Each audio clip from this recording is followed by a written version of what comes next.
Hello guys, ഇന്ന് ഞാൻ ഒരു മാല ഇട്ടിറങ്ങിക്കുന്നത്. ഇന്നത്തെ മാല താമരയല്ല, താമര കിട്ടാത്തതുകൊണ്ട് വഴി കണ്ടൊരു പൂവച്ചങ്ങ് അഡ്ജസ്റ്റ് ചെയ്യാമെന്ന് വിചാരിച്ചു.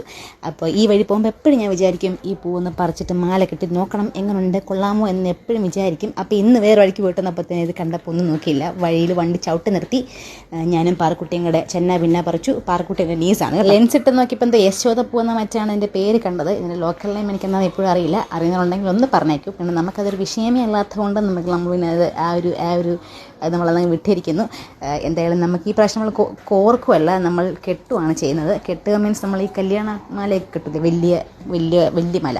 അപ്പോൾ ആ രീതിയിലാണ് ഇത്. കെട്ടുമല്ല ശരിക്കും പറഞ്ഞാൽ. ഇതിങ്ങനെ ഓരോ പൂ വെച്ചിട്ട് ഇങ്ങനെ കറക്കിയെടുക്കുകയാണ് ചെയ്യുന്നത്. സംഭവം സിമ്പിളാണ്, പക്ഷേ ഒന്ന് കൈ വഴങ്ങി കിട്ടാൻ കുറച്ച് സമയം എടുക്കും. കൈ വഴങ്ങി കിട്ടുമ്പോൾ നമുക്ക് വളരെ സിമ്പിളാണ്. പൂ വെക്കുക, കറക്കിയെടുക്കുക, അത്ര തന്നെ. അത് എനിക്കിങ്ങനെ കെട്ടുന്നതാണ് ഭയങ്കര ഇഷ്ടം. എനിക്ക് കോർക്കുന്ന അത്ര ഒരു ഇഷ്ടമല്ല, എന്തോ കള്ളത്തരം കാണിക്കുന്ന ഫീലാണ് എനിക്ക് എപ്പോഴും ഉണ്ടാവാറുള്ളത്.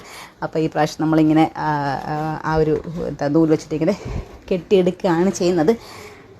സംഭവം കുറച്ച് സിമ്പിളാണ്, പിന്നെ വഴങ്ങിയെടുത്താൽ മതി. പിന്നെ എന്തായാലും ഞാനിപ്പോൾ ഒരു കാര്യം പറയാൻ വിട്ടുപോയി. എൻ്റെ താമരമാലയ്ക്ക് ഇത്രയും റെസ്പോൺസ് കിട്ടുമെന്ന് ഞാൻ ഒരിക്കലും വിചാരിച്ചില്ല.